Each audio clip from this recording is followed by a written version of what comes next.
for both Palestinians and Israelis, they observed the Samaritan Passover sitting next to each other, and that's not something that happens a lot. Abood Cohen, it's great to be speaking to you. You too, Adar, thank you. First, it's worth acknowledging that we did not plan these matching outfits. It's just coincidental, but I think it's kind of cute. It's amazing. So this is my first time here in Har Gerizim, Mount Gerizim, the holiest site for the Samaritan community. Yes. So maybe let's just get started with that. Who are the Samaritans? Right. So as Samaritans, we consider ourselves to be the remaining people of the northern tribes of Israel. So there were the north and there were the southern kingdom. The northern kingdom used to be called the kingdom of Samaria, also the kingdom of Israel, and the southern kingdom was the kingdom of Judah. 2,500 years ago, the Israelites split to these two kingdoms because of a conflict that happened between two high priests. This is according to our story, and then there's another conflict that happened between the son of King Solomon. His name was Rehoboam. So in short, we are what we believe have remained and what's left from a huge nation that used to be over 1 million living in the north of the land. And today we are only 850, but we believe that we still have the original Torah, and we believe that Mount Gerizim is the original place where God has commanded the Israelites to build the Mishkan, the tabernacle on it. And I can also tell you that we have specifically, like we only have the first 5 books of Moses, so only the Torah, in contrast with the Jewish traditions where they have the Tanakh, which is the Torah, and the Nevi'im and the Ketuvim. And in this Torah that we have, you can see right behind me here, is also written in ancient Hebrew, which is also known as, Samaritan Hebrew or Paleo Hebrew, or just Hebrew as we call it. If you contrast it with the Jewish Torah, it's the Jewish Torah is written in what's known as the Aramaic Hebrew or Assyrian Hebrew. So these are a few differences we have. So when people ask me, tell me what Samaritans are, who are you? Because I sometimes get the question of, are you Jewish? That was going to be my next question. So are you Jewish? So in some ways, yes, I am. Yes, we are, because today the word Jewish is usually used for people who, believe in the Torah, have Jewish ancestry. But then that begs the question of, again, what is a Jewish person? We, however, don't use that word Jewish much because we are not from the tribe of Judah. And specifically we are from the tribe of Levi and Ephraim and Menashe, who are the 2 sons of Joseph. So Levi and Joseph. I am from the Cohen family, so I am from the Levi tribe. So we just call ourselves the sons of Israel. So yeah, it's interesting. Your name itself really speaks to the uniqueness of your community and your people. Your first name is Abood, which has more of an Arabic sound to it. Your last name is Cohen, which is a very well-known traditional Jewish name. True. Abdallah, even in the ID, to be more accurate, it's Abdallah Cohen, so it even sounds more Arabic. I was named after my grandfather. His name is Abdallah as well, and he was named like that because living among the Palestinians and the Muslims for 1,000 years, we started to speak Arabic, and Abdallah just means God's servant, which is another name from the Torah as well. So can we maybe talk a little bit more about the timeline, right? So our version of history is we were exiled around 2,000 years ago, became people of the diaspora that eventually found an opportunity to return. Those 2,000 years, you all remained on the land. What was that time period like for you guys? The population decreased significantly. You speak Arabic. I imagine back then you didn't speak Arabic. So what happened in these past few thousand years? So the nations that came to control the northern kingdom were sometimes different than the ones who came to occupy the southern kingdom. And that means, for example, the Romans, in the Jewish history, you have the Romans and you have the Assyrians and you have the Babylonians. In our case, it was the Byzantines. It was the some of the Muslim conquests, like the Hashemonites and the Ottomanites as well. So the Byzantines, at some point, when they tried to occupy the land here, they wanted to build a church on top of Mount Gerizim, which is again the holiest site on earth for the Samaritans. But the Samaritans did not like that, and there was this person. His name is Baba Rabba. It means Baba the Great, because he was really a great leader, and he led this revolution against the Byzantines that basically led the Byzantines to kind of hold off a little bit from building that church. Baba Rabba was considered a hero. The Byzantines were again facing another revolution against the Samaritans, and then even a third one, which by then the Byzantines got help from the Romans, and unfortunately that caused a huge massacre against the Samaritans, which caused their numbers to decrease significantly. And under some of the Muslim occupiers, some were nice to us, and others were not so much. They did not understand who we are, maybe, which forced some Samaritans to either forcefully convert to Islam, or even, exit the land. However, what happened is that we did not have a diaspora. We did not have an exile. We only, in history, historians talk about the Assyrian exile. The Assyrians exiled 27,000. That's the known number. 27,000 of the northern tribes. But we believe that 27,000 was a very small number compared to the huge population that used to be there. And what remained in the north still basically kept the traditions and the Torah and the Hebrew, and we really never left the land here for 3,600 years. Wow. Truly Israelite. Yeah. There's also some Jewish communities that have been here continuously for all that time. And after the creation of the State of Israel, they became part of the State of Israel. Mm-hmm. Your community, is it fair to say, got split because of the creation? Because there's one community here that's in the West Bank, and the other is in Holon, yes. Proper. Well, the split is not really because Israel came. It was actually before, around 1920, 1930. A few families moved to Jaffa, near Tel Aviv, because they found some job opportunities. They moved from here? They moved from here, yes, from Nablus specifically, before we even moved to here on Mount Gerizim. We moved to Mount Gerizim from Nablus about 50 years ago. But that family went to find some job opportunities over there, and slowly other people also joined them. So suddenly we have two communities, and mainly because of not finding, they wanted some financial stability. So when Yitzhak Ben-Zvi, one of the early prime ministers of Israel, came and learned about the Samaritans, and he even wrote a book about the Samaritans, he helped them. He loved the idea, he loved the story, and he wanted to help with anything, and he ended up buying the Samaritans, helping them buy some lands over near Holon, and slowly we have a community over there, half of us. And is there a connection between you two? Do you visit each other? For sure, yeah. We visit them in their weddings. They come to visit us, and they have to come here every festival, like the Passover and the pilgrimage, where we have 3 times a year pilgrimage. Which reminds me, one of the difficult days for the Samaritans in Holon were when they were not allowed to come to Mount Gerizim, because this was not considered an area where Israelis are allowed to come, and they were only, they were just having the Israeli idea at that time. And eventually those 2 years 3 years they could find a way, I think that because of certain changes in areas. So you guys learn Arabic as your primary language, right?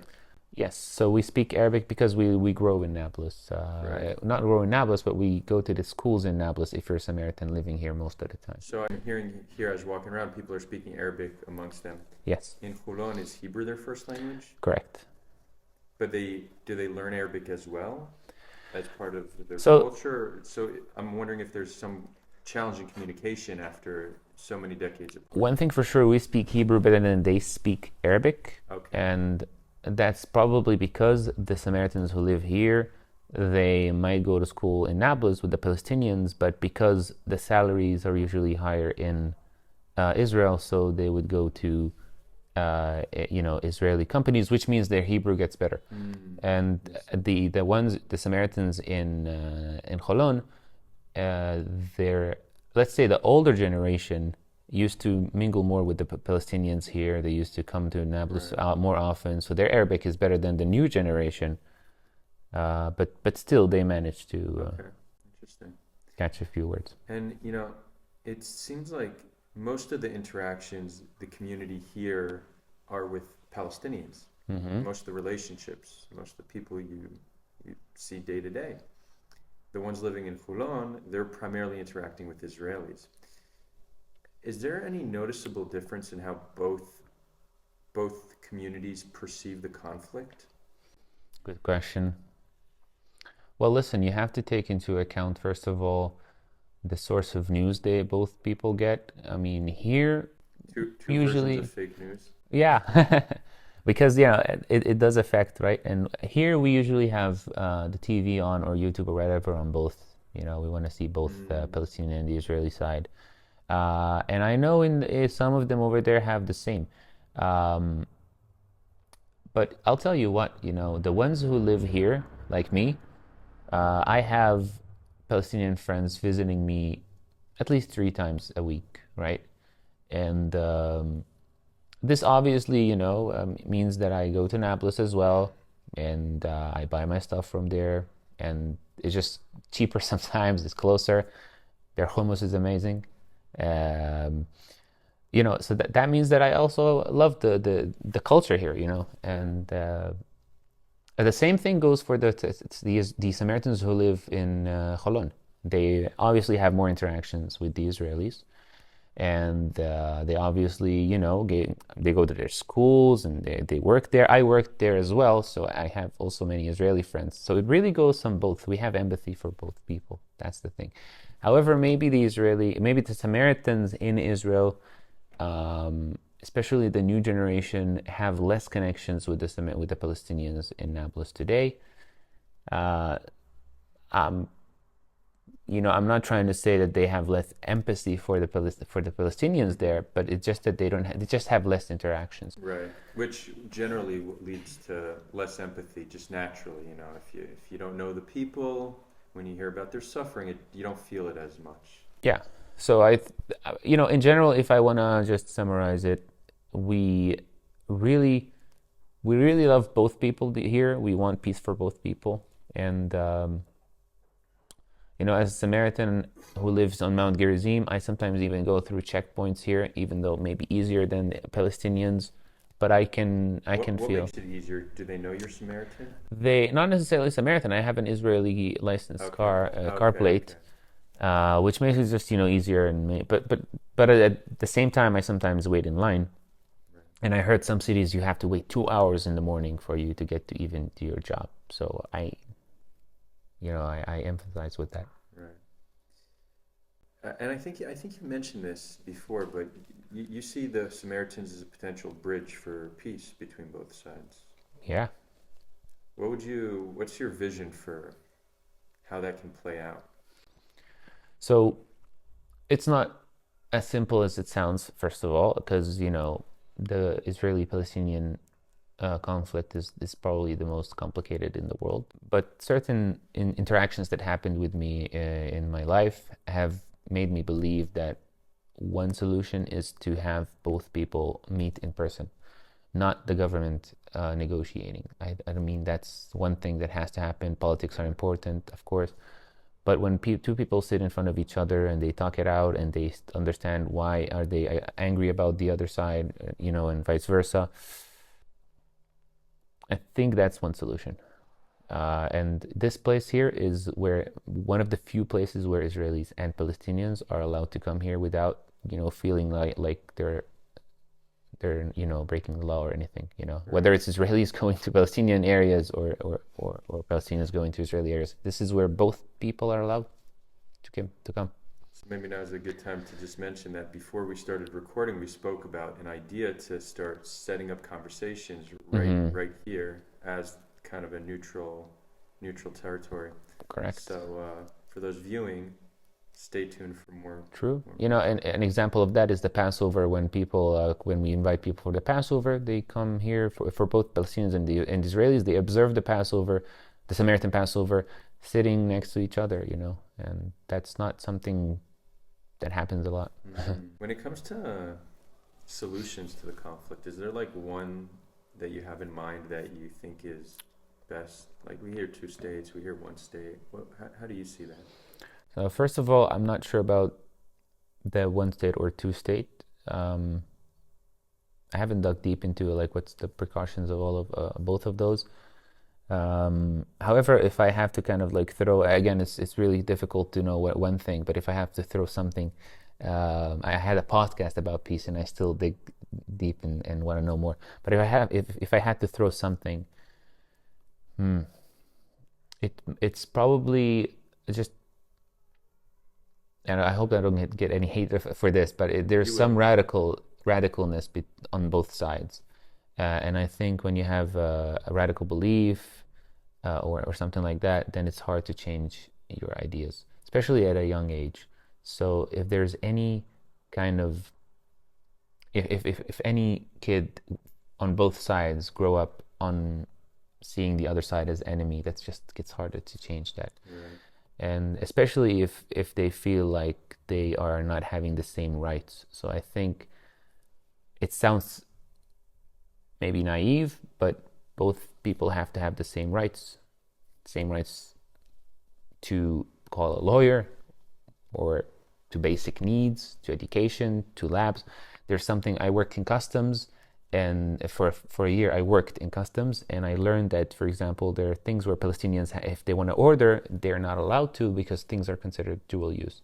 Now, I'm not the one who wants to tell the Israeli security what to do. They can do their job, but you can see why this might make Palestinians mad, because right. People have dreams here. I know a doctor who soon to be a doctor who really have dreams, big dreams, but he just flew to Germany a week ago, which is sad for me because he was a really good friend of mine.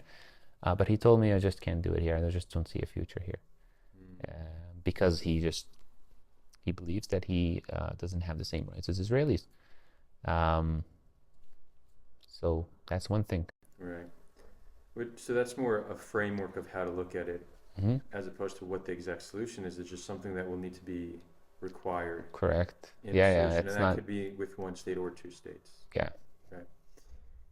You mentioned, you said, I hope I don't get hate for this, but you know very well that you can't really say anything without triggering some people. True, yeah. Do you feel like there's sometimes certain things you can't talk about because of where you're living and potential backlash? Yeah, I mean, I always like you said, it's hard not to trigger someone, right? Like if I call Israel Palestine, people will say, hey, it's not Israel, it's Palestine. And vice versa, it goes for the same thing. I understand that. I mean, even if I say like the country, some people will say, hey, I mean, why don't you say Palestine? You should be proud, you're a proud Palestinian. And the same as goes as for sometimes for the other side. Depends, if you're meeting with a pro-Israeli or pro-Palestinian. But listen, living here, I mean, there is only one mountain called Mount Gerizim. We're pretty small. People can come here. I mean, I'll tell you one thing that makes me sleep silently at night, and that is that we don't have haters here. I've never heard anyone, at least in the land here, that hates Samaritans or have any hate towards us, Despite, maybe us knowing that we're good with both, we want peace with both Israelis and Palestinians. I'm not afraid to talk about, my love for both people, if that's what makes sense. So, although one time on Reddit, I don't know off camera or not, but like one time on Reddit, there's this one guy who sent me a message and he says, I hope you die. And I'm like, why would you say that? And he was like, I don't know, there's not many of you, so it would be cool, And I'm like, okay, obviously I'm dealing with a psychopath here, but off camera or not, I don't know. Where does the term Good Samaritan come from? The Good Samaritan. It comes from the story in the Bible, I believe in the book of Luke. Correct me on that if I'm wrong. Where a Samaritan was going from the north to the south on his way from Jerusalem to Jericho. On his way, he met a person who was living, between life and death. Like some thieves came over him and steal his stuff and basically almost killed him. So there was some, trespassers who saw him and they were afraid to help him. And there were like a Levite, there was a Jew, and this guy was Jewish as well, but they were afraid. But then a Samaritan came, and he knew that this guy was Jewish, but he didn't care. He saw that he needed help. So he helped him, took him to a close hospital or something to take care of him. And this is a famous story today in the world where anyone who helps a random guy on the street, if you saw a guy, his car is like not working on the street or something and you never met him, you're called the Good Samaritan. There's a law in the court known as the Good Samaritan law, where if you try to help someone but you made his matters worse, if he's like between life and death and you kind of did some CPR on him or something and you accidentally killed him or something, you're protected by the Good Samaritan law. Mm-hmm. Do people know the origin of the story? Yeah. But do they know that we're still alive? Most not. So. Right. You mentioned that there's differences between your Torah and our Torah. Mm-hmm. But you call it a Torah. Right. So how many differences are there? And what are some of the more significant ones? Okay. So there's about, if we consider, let's say, all the letter-to-letter differences, there's about 4,000 differences. There's sometimes a word missing one letter here, and so on and so on. But if we look at the most important differences, it's basically the place of worship, the place where also the prophets came to. For example, Abraham and Isaac's story, the binding of Isaac, we believe happened on top of Mount Gerizim here. We believe, for example, the story of Jacob, when he came to a holy place and he put a rock on it and he slept and he had a dream of angels falling up and down on a ladder. We believe this happened here. He woke up from the dream and he says, this must be the gates of heaven and the house of God. In Judaism, this place is interpreted as Jerusalem. In our case, it's Mount Gerizim. But the most important textual difference is the Ten Commandments, where we have other people call it extra commandment, although in our case it's just the 10th commandment, which is the building of the altar on Mount Gerizim. Is that the word? The definition of Mount Gerizim, to make it divining of Mount Gerizim. But that sounds right. So it's basically to make the Mount Gerizim divine, to build a sanctuary on Mount Gerizim. However, we call it the 10th because in Judaism the first and second commandment are separate. I am the Lord your God. Second one is, you shall have no other God before me. In our Torah, the first one and second one, we count them as the same meaning, that God only wants you to consider him as one and pray for him only. And then one more thing about it, after the Ten Commandments, God begins to command the Israelites to go to the place that he chose. This is in the Samaritan Torah. To the place that he chose. The word chose appears 25 times.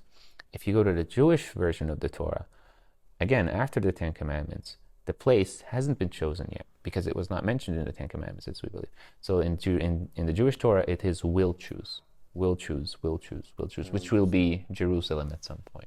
So it sounds like this is the understanding of, or the Southern Kingdom's version of religion, and what you all currently have is the Northern Kingdom's version. The Southern Kingdom and the Northern Kingdom. Exactly. Correct. That seems to be the distinction. Yes. Most Jews today they're the descendants of Jerusalemites who were exiled and then maintained the Southern Kingdom version. Interestingly, though, the Dead Sea Scrolls were closer to the Samaritan version in terms the of the Qumran narrative. scrolls, you mean? So yeah, there were definitely. There were different scrolls found, but there's for example, one of the most interesting pieces is that whenever the word Yud Hey Vav Hey, the name of God, is mentioned in the Torah, it's written in Samaritan text rather than in the Jewish text, because the transition from ancient Hebrew to Assyrian Hebrew happened gradually, but changing the word God was too, like, the name of God is too holy for that to happen. So good to know. Okay. So we don't have all too much time because Shabbat's coming and you have family dinner. Your family dinner seems to start a fair bit earlier than the family dinner we do for Shabbat. Is that a religious thing, or is it? So, first of all, this is not a religious thing specifically. Some families here do have the dinner after Shabbat. It's just that we have, when it comes to like Kiddush, we don't have a Kiddush, like in the Jewish Kiddush where they drink wine right after the Shabbat prayer. In our case, Shabbat begins with a prayer of about an hour. And then after the prayer, the family just sits together, and usually they just drink a little bit of tea and talk. It's really like a beautiful time with the family. Drink a little bit of tea, eat some cake, and talk about what happened in the weekend, during the week. If this guy is chasing this girl, or these kind of things happening between the community, you get to have you get a nice summary of the week. So it's an extended. You spend many extended hours family with. with yes. That's cool. So we're now going to take some questions from our community over on Discord. What's your response to those who say that Samaritans hold no relationship to the land of Palestine? Well, I would say that there is definitely more evidence to prove the otherwise. I mean, first of all, there's DNA evidence that clearly shows we never left the Levant, at least. 95% of the Samaritan DNA is in Levant, which means our ancestors were really never exiled from here, barely. There's hundreds of inscriptions in Samaritan Hebrew, and even synagogues, in Samaritan synagogues, whole Samaritan synagogues preserved in here. So it seems pretty compelling. Do you know what the alternative narrative is? Because I know for us, we're often said, "Oh, you're not from here; you're Europeaners." But what are people even claiming about Samaritans? I've never heard this claim. Yeah, some people claim that we are actually from Iraq, from Kuta specifically, and a city in Iraq, because when the Assyrians exiled the northern tribes, they did not want to leave the land empty. They kind of exiled the elite from the northern tribes to make them weak. They left the farmers and the workers, but then again, they didn't want to make the land empty, so they had to replace those people with other people from Kuta. So they replaced those people, and when those people came here, they learned about the God of the land, and they kind of made their own version of Judaism. This is accepted by many Jewish people, although not all, as I believe. I think that the DNA studies are pretty compelling. We had somebody present to our community. I saw that, yeah. And he shows whether you're Palestinian, Jewish, or Samaritan. There's many Palestinians who also have possibly Samaritan DNA as well, right? Bronze Age Levant is what it showed, and all our populations share this DNA. But the Samaritans, it seems, had the highest Levant percentage. Yes, the highest percentage. I heard in Nablus, the Palestinians refer to them as Nablusi Jews. Is that true? Correct. Nablusi Jews, or Palestinian Jews, they would call us like that. Palestinians would call us that, although it's kind of, sometimes Samaritans don't like it when we're called like that, because, which one? The Palestinian Jews. Because, I mean, they might confuse, like we want to present our identity as Samaritans, and we want to tell the story of Samaritans, and because this is our story. And when you say Palestinian Jews, it kind of misses the whole point, right? Not that we're against Judaism. We believe that Jews are our brothers, basically. Right. But it seems like the term Palestinian Jews is almost created for some political purposes. It's to show that, we have Jews in Palestine as well, and we have coexistence and stuff. Yeah.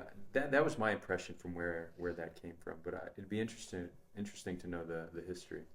Yeah, I mean, I guess they mean by it is what do they mean by it is that, there's, like you said, there's coexistence. There's even Jews who lived among the Palestinians for so long and still are. That's in some cases. I mean, Nablus is one of the few cities that have all the three: Israelite, Christian, and Muslim. Awesome. So Let's see. Do you guys want to ask anything? So this is a question from Adam. According to Samaritan history, is David's kingdom part of? Was that here or was that in Jerusalem? So David, as according to the Samaritan, legacy and story, since we have one time David came to Mount Gerizim and had a dream here. He had a vision that God tells him that he calls him David. I am your Lord, and this is the place of worship. Simple as that. So he did not agree to build a temple in Jerusalem. Solomon, his son, however, did it. But we believe that we don't have David as king, basically, in the Samaritan traditions, if that answers his question. The conflict even kind of got triggered way before that between two high priests, where one tribe took the tabernacle away from Mount Gerizim. They just built another sanctuary in Shiloh, which is like 40 minutes away from here, and then Solomon took it from Shiloh to build it, to make Jerusalem the place. He built a temple, and inside it is the tabernacle, kind of to make the tabernacle more, permanent. While we believe the tabernacle here never had a temple, the temple is Mount Gerizim itself, and the tabernacle was on top. So. You are going to be the high priest of this community someday. If I live long enough. If you will. How does that work, and how does that feel for you? That responsibility, that privilege as well, I would imagine. You said it well. It's a privilege, but it's also an obligation. So if it's a privilege, because if you look at the number of high priests since the first high priest, it's 137. So not many. However, the chances and the odds have never been the highest to be the high priest, because there's only 800 of us today, right. 850.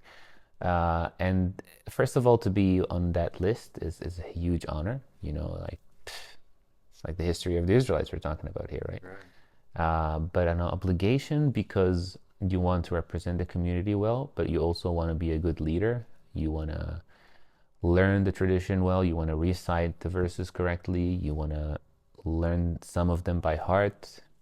And when international guests come here, they come to the high priest. This is like it's like you're the ambassador in some ways, right? So it's both an obligation and a privilege. And I know one high priest about like 60, 70 years ago who became the high priest, but he was like, I don't think I can do it. And he had to kind of like sign on a letter, like they took his fingerprint, that he's like, okay, it's like, you agree that you, don't want the privileges. You lose the privileges for the next high priest. And he did that. We still have the paper for that. But I know I won't. I mean, I know that I want to be the high priest one day. And I mean, it depends, if I'm still in good shape when I reach that time. I have a feeling you will be. Thank you. Who knows? Maybe I will solve aging. or at least someone will by then. I feel like we're just scratching the surface, and our time is up. We could have done this for hours. Yeah, I'm having a blast. I mean, yeah. So maybe part 2. We'll need to do a part 2 or part Sure. 3 if we consider a conversation from years ago. Yeah. The first one, maybe a final question. What's something you want the world to know about you and your community? I think that we do want people to learn not from our mistakes, but at least to understand that our numbers decreased so much because of because of wars, because of conflicts, because of racism. Really, I mean, at a lot of points in history, Samaritans were just killed. Were killed just because they were Samaritans. Mm. And look at our numbers now. 100 years ago there was only 150 Samaritans left in the world. It's a crazy number. It's a scary number. So the population is growing. So yeah, It's growing. in 100 years, from 150 to 850. So I guess we want people to kind of love humanity more. You know what I mean? Be a good Samaritan. Beautiful. Thank you, Abood. Thank you. Absolutely.